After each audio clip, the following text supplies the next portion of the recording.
घटना।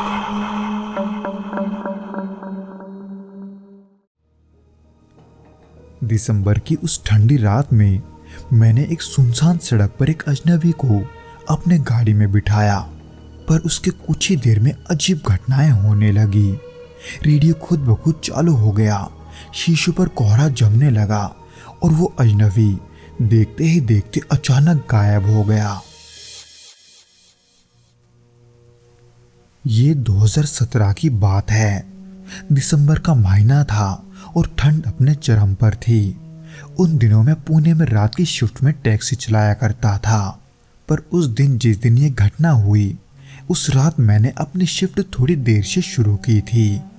रात के लगभग 11 बजे मैं बनर इलाके में एक सवारी को उतारकर मुल्शी की तरफ जा रहा था। वो इलाका शहर से थोड़ा बाहर था और उसकी सड़कें भी सुनसान थी। सड़क के दोनों तरफ पेड़ पौधों के वजह से वहां के हवा में ठंड का एहसास थोड़ा ज्यादा था, इसलिए गाड़ी के अंदर भी ठंड बढ़ने के वजह से मैंने हीटर चालू कर लिया, जिसके वजह से कुछ ही देर में गाड़ी में ठंड का असर कम होने लगा। उसी बीच चलते चलते मेरी नजर सड़क के किनारे खड़े एक आदमी पर पड़ी, जो कि मुझे रोकने के लिए हाथ हिला रहा था। वो अजनबी जहां मुझे मिला था उसके आसपास कोई घर नहीं था, इसलिए ये सोचकर कि ये एक लंबी सवारी हो सकती है, मैंने गाड़ी धीमी कर दी। वो आदमी दिखने में करीब 30-35 साल का लग रहा था। उसने एक पुराना सा कोट पहना था और उसके गले में एक मफलर लिपटा हुआ था। उसके चेहरे पर एकदम ऐसी थकावट थी जैसे वो काफी देर से चल रहा हो, इसलिए मेरे गाड़ी को रोकते ही उसने धीमे से गाड़ी का दरवाजा खोला और अंदर आकर बैठ गया। जिसके बाद मैंने उससे पूछा कि उसे कहाँ जाना है। उसने धीरे और बड़े ही सामान्य आवाज में कहा, अवस्थी नगर, जिसे सुनकर मैंने गाड़ी चलाना शुरू कर दिया। वो जगह इतना सुनसान था कि सड़क पर दूर दूर तक कोई नजर नहीं आ रहा था। माहौल पूरी तरह से शांत था, सिवाय इंजन की हल्की आवाज के वहां कुछ नहीं था। उसी बीच सवारी को चुपचाप बैठा हुआ देखकर मैंने बातचीत करने की कोशिश की, लेकिन उसने मेरी किसी भी बात का जवाब नहीं दिया। वो बस खिड़की से बाहर देखते हुए चुपचाप बैठा हुआ था। फिर कुछ देर के बाद धीरे धीरे मुझे गाड़ी के अंदर अजीब सा ठंडक महसूस होने लगा, जबकि हीटर अब भी चालू था। ठंड इतनी थी कि गाड़ी के शीशों पर हल्का कोहरा जमना शुरू हो गया था। मैंने वाइपर चलाने की कोशिश की, लेकिन कोहरा हटने के बजाय और गहरा होता गया और तभी मुझे गाड़ी के अंदर से अजीब आवाज आने लगी, जैसे दो लोग आपस में कुछ फुसफुसा रहे हो। पर क्या, यह मुझे समझ में नहीं आया, क्योंकि गाड़ी के इंजन की आवाज के वजह से वो आवाज दब रहा था। पर इससे पहले कि मैं इस उलझन से निकल पाता, अचानक गाड़ी का रेडियो बिना किसी वजह के चालू हो गया और उसमें अजीब सी गड़गड़ाहट की आवाज सुनाई देने लगी। एकदम अचानक से उस आवाज के निकलने से मेरे शरीर में सिहरन दौड़ गई। मैं समझ नहीं पाया था कि अभी मेरे साथ क्या हुआ। हालांकि ये सब मुझे थोड़ा अजीब तो लग रहा था, पर इन सब के दौरान अपने सवारी को शांत बैठा देखकर मैं भी जैसे तैसे शांत बैठा था।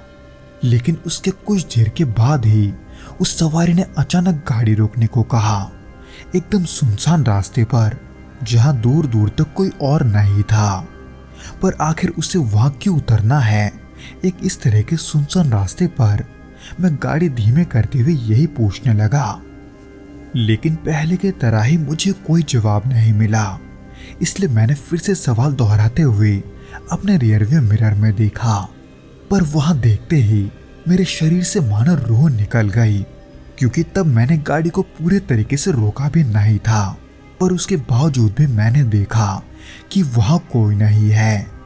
अपने आंखों पर विश्वास न होने की वजह से मैं जल्दी से पीछे मुड़ा, लेकिन वाकई में वहां कोई नहीं था।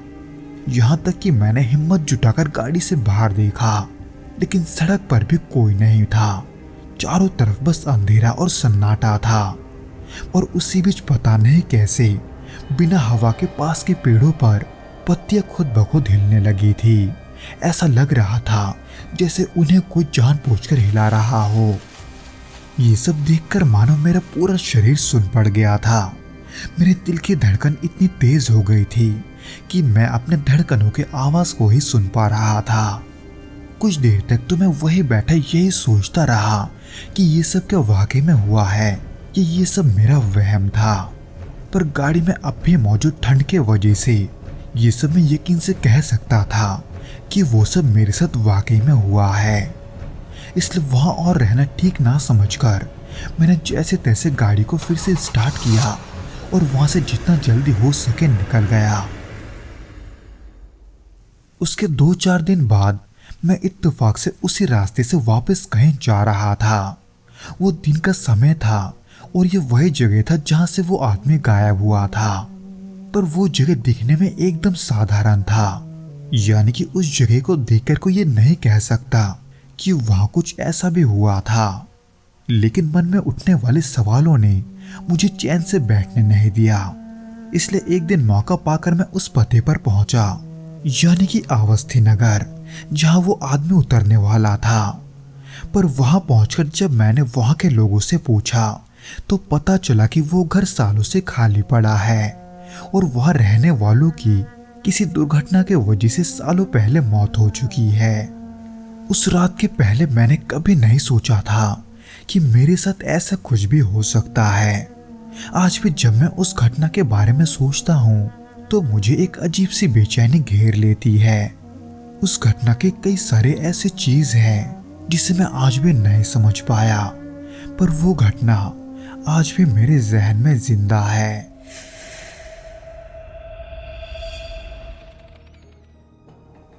तो दोस्तों, आज के इस पहले घटना के बाद बिना किसी देरी के हम दूसरे घटना की ओर बढ़ते हैं। ये घटना 2009 की है, जब मैं सुंदरबन के गोशाबा गांव में एक मछुआरा था। हमारा गांव जंगल के किनारे बसा हुआ था और मेरी रोजी रोटी मछली पकड़ने पर ही निर्भर थी। मैं बचपन से ही यहाँ रह रहा था और नदी के हर हिस्से से मैं वाकिफ था। लेकिन जो मैंने उस रात देखा उसने मुझे हमेशा के लिए बदल दिया। तब दिसंबर का महीना चल रहा था। ठंड धीरे धीरे बढ़ रही थी और नदी पर रात के समय एक अजीब सा सन्नाटा छा जाता था। उस दिन मैं अपने साथी रघु के साथ मछली पकड़ने निकला था। रघु मेरे बचपन का दोस्त था और मछली पकड़ने का मेरा साथी भी। हम अक्सर रात के समय मछली पकड़ने जाया करते थे, क्योंकि तब मछली जाल में ज्यादा फंसती थी और हमें सुबह सुबह उन मछलियों को बाजार में जाकर बेचना भी होता था। उस रात करीब 2:30 बजे हमने अपनी छोटी नाव तैयार की और जरूरी सामान लेकर नदी की गहरे पानी की ओर बढ़ने लगे। हवा में नमी थी, लेकिन हम जैसे जैसे आगे जा रहे थे वैसे वैसे वातावरण में एक अजीब सी खामोशी भी बढ़ रही थी। आसमान साफ था, लेकिन चांद नहीं था। उस चारों ओर के घने अंधेरे में हमारे पास सिर्फ एक लालटेन थी जो मुश्किल से हमें रास्ता दिखा रही थी। नाव धीरे धीरे आगे बढ़ रही थी और हम दोनों चुपचाप बैठे हुए थे।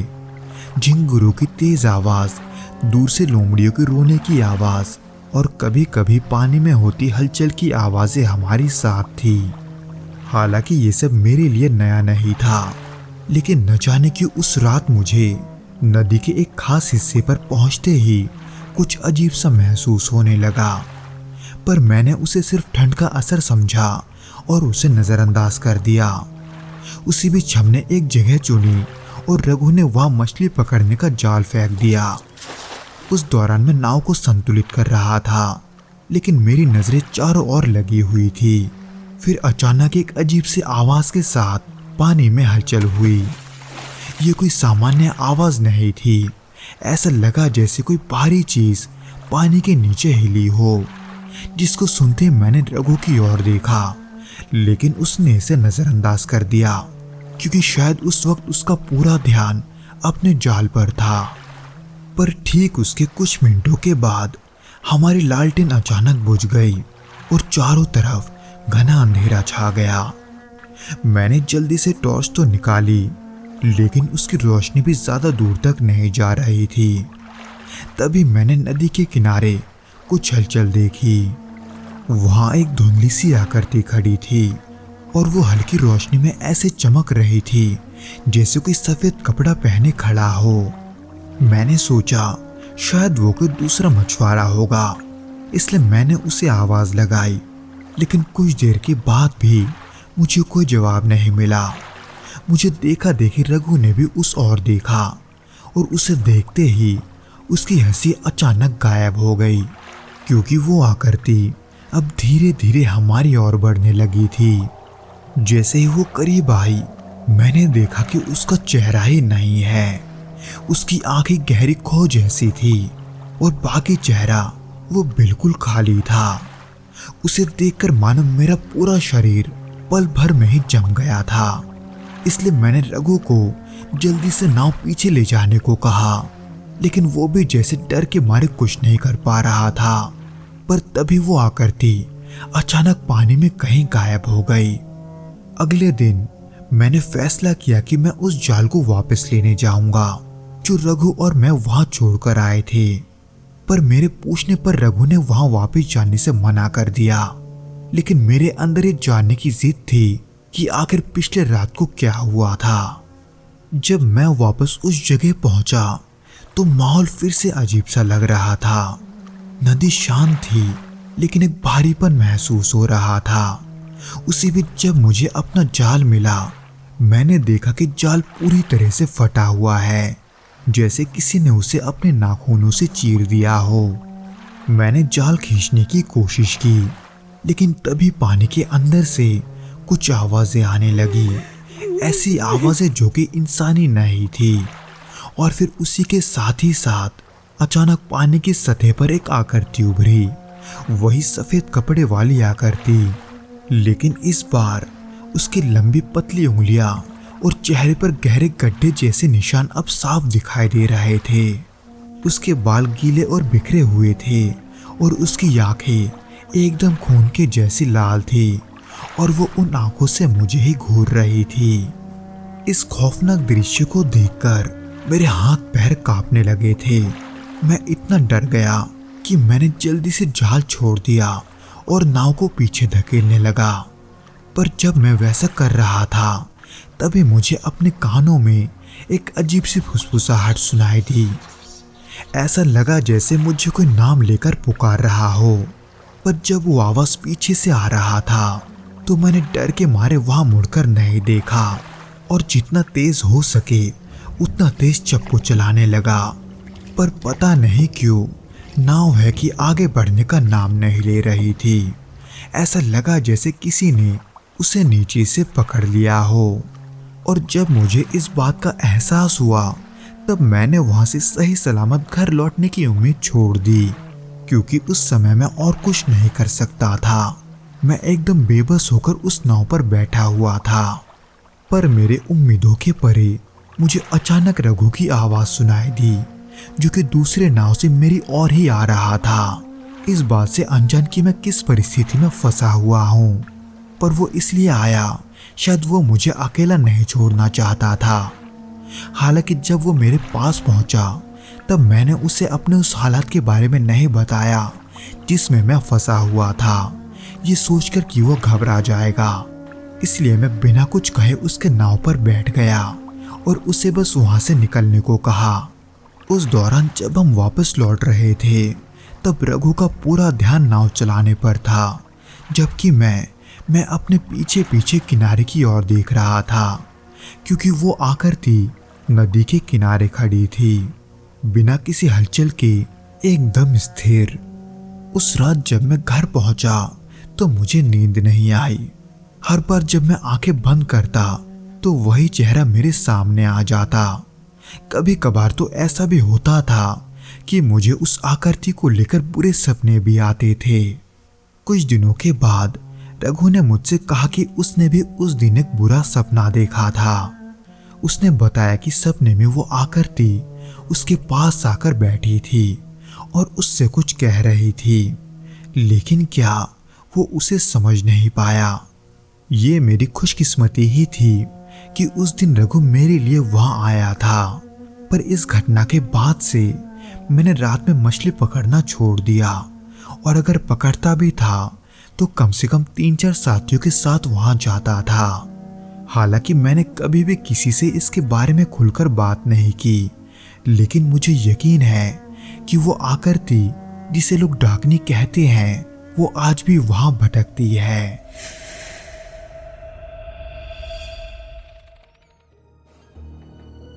तो दोस्तों, अब हम चलते हैं आज के तीसरे घटना की ओर। उम्मीद करता हूं कि आपको ये भी पसंद आएगा।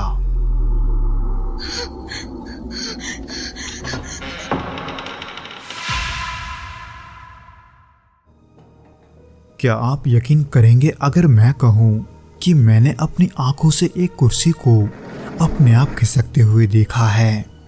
वो एक ऐसी डरावनी रात थी जिसने मेरी जिंदगी में हमेशा के लिए एक खौफनाक याद छोड़ दी। राजस्थान के एक छोटे से होटल में बिताई गई उस रात में हर मिनट मुझे ऐसा महसूस हो रहा था कि मैं किसी ऐसे चीज के बीच में फंसा हूं जो मेरी समझ के बाहर है। ये 2018 की बात है, जब मैं राजस्थान के एक छोटे से शहर में काम के सिलसिले में गया हुआ था। मेरा काम ऐसा था कि मुझे बार बार अलग अलग जगहों पर जाना पड़ता था। उस दिन भी मैंने दिन भर की मीटिंग्स और भाग दौड़ के बाद एक होटल में रात बिताने का फैसला किया। मैं जहां पर गया था वो शहर जयपुर से लगभग 100 किलोमीटर दूर था, और वहां एक नया होटल हाल ही में खुला था। जब मैं होटल पहुंचा तब रात के करीब 9 बज रहे थे। होटल बिल्कुल नया और आधुनिक लग रहा था, लेकिन वहां कुछ अजीब सी खामोशी थी। रिसेप्शन पर केवल एक व्यक्ति बैठा था और होटल में बहुत ही कम मेहमान थे। वहां मुझे तीसरे मंजिल पर कमरा दिया गया, कमरा नंबर 39। वो कमरा होटल के लंबे गलियारे के अंत में था, पर उसको पार करके जैसे ही मैंने अपने कमरे में कदम रखा मुझे ठंडक का एहसास हुआ, जबकि उस कमरे के अंदर एसी भी चालू नहीं था और उसके बाहर का गलियारा बिल्कुल सुनसान था और वहां केवल हल्की हल्की लाइट सी जल रही थी। खैर, कमरे में दाखिल होते ही सबसे पहले मुझे उसकी सफाई और नयापन देखकर अच्छा लगा। हर चीज अपनी जगह पर व्यवस्थित थी। वो कमरा दिखने में बिल्कुल ऐसा था जैसे उसे अभी तक किसी ने इस्तेमाल नहीं किया हो। खैर, थकावट के कारण मैंने सोचा कि जल्दी से सो जाऊं, इसलिए मैंने अपना बैग रखा और वॉशरूम चला गया। पर जब मैं वॉशरूम से बाहर आया तो मैंने महसूस किया कि कमरे की ठंडक हल्की सी बढ़ गई है। पर मैंने ये सोचा कि शायद ये सब थकावट का असर है, इसलिए मैंने लाइट्स बंद की और ज्यादा कुछ न सोचते हुए सोने चला गया। पर उसके करीब आधे घंटे के बाद मुझे हल्की सी ठक ठक की आवाज सुनाई दी। ऐसा लग रहा था जैसे ये आवाज कमरे के किसी कोने से आ रही है, लेकिन दिन भर के थकान के वजह से मैंने इसे अनदेखा कर दिया और फिर से सोने की कोशिश की। लेकिन कुछ देर के बाद वो आवाज फिर से आने लगी, लेकिन इस बार उस आवाज में एक अजीब सी लय थी, जैसे कोई दरवाजे पर हल्की हल्की दस्तक दे रहा है। उस समय तक मेरी नींद पूरी तरह से टूट चुकी थी। मैं बिस्तर से उठा और दरवाजे की ओर गया, पर जब मैंने दरवाजे के छेद से बाहर देखा तो वहां कोई नहीं था, कोई भी नहीं। इसलिए मैंने दरवाजा ठीक से लॉक किया और वापस बिस्तर पर आकर लेट गया। पर इस बार मैंने लाइट्स ऑन रखी ताकि मुझे थोड़ा आराम महसूस हो। करीब 1 घंटे बाद जब मुझे नींद आने लगी थी, तभी कमरे में मुझे किसी भारी चीज के खिसकने की आवाज आई, जिसके सुनते ही मेरी आंखें तुरंत खुल गई और मैंने देखा कि कमरे में जो कुर्सी डेस्क के पास रखी हुई थी वो अपने आप खिसककर बीच कमरे में आ गई है। पर कैसे ये मुझे नहीं पता था। मुझे समझ में नहीं आ रहा था कि ये सब क्या हो रहा है। पर मैंने हैरानी के साथ बिस्तर से उठकर उस कुर्सी को वापस अपनी जगह पर रखा। हालांकि उस समय मुझे ये सब थोड़ा अजीब तो लग रहा था, लेकिन वहां कुछ गड़बड़ है ये मुझे कुछ देर के बाद पता चला। कुछ समय बाद जब मैं वापस बिस्तर पर लेटा था तो मुझे अलमारी की तरफ से एक हल्की चरमराहट की आवाज सुनाई दी। मैंने देखा कि अलमारी का दरवाजा भी थोड़ा सा खुला हुआ है, जबकि उसे भी मैंने अच्छी तरह से बंद किया था। इस घटना पर गौर करते ही मेरी दिल की धड़कनें तेज हो गई थी, लेकिन मेरा डर चरम पर तब पहुंचा जब मैंने बाथरूम से आवाज आते हुए सुना। उस दौरान मैं अलमारी के पास ही था जब अचानक मुझे बाथरूम से शावर की चलने की आवाज आई। उस आवाज को सुनते ही मैं हक्का बक्का रह गया था, क्योंकि मेरे अलावा उस कमरे में कोई ऐसा नहीं था जो उस शावर को चला सके। इसलिए मैं थोड़ा घबराते हुए धीमे कदमों के साथ बाथरूम की तरफ बढ़ा और जितना हो सके उतना आराम से उस दरवाजे को खोलने लगा ताकि कोई आवाज ना हो। पर जब बाथरूम का दरवाजा खुला तो वहां कोई नहीं था, जबकि शावर का पानी अब भी चल रहा था। पर जब मैंने उसे बंद किया तभी एक बार फिर से मुझे अलमारी से आवाज आई। पर जब मैं अलमारी को चेक करने गया तब अलमारी के अंदर कुछ भी नहीं था, लेकिन ऐसा महसूस हो रहा था जैसे वहां किसी की मौजूदगी है। अब मुझसे ये और सहन नहीं हो रहा था। मैंने तुरंत रिसेप्शन पर कॉल किया और उनसे कमरा बदलने की मांग की।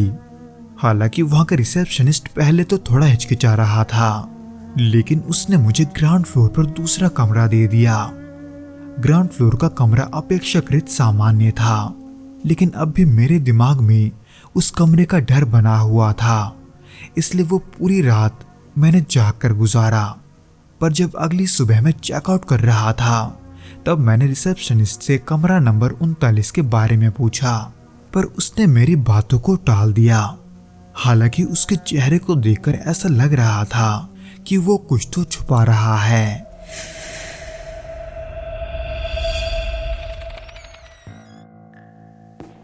तो दोस्तों, ये तो था वो घटना जो कि आशुतोष जी के साथ घटा था। उम्मीद करता हूँ कि आपको ये पसंद आया होगा, और अगर आया हो तो प्लीज़ इस वीडियो को लाइक करके अपने दोस्तों के साथ शेयर ज़रूर करना और हमें कमेंट करके ये ज़रूर बताना कि आपको ये वीडियो कैसा लगा।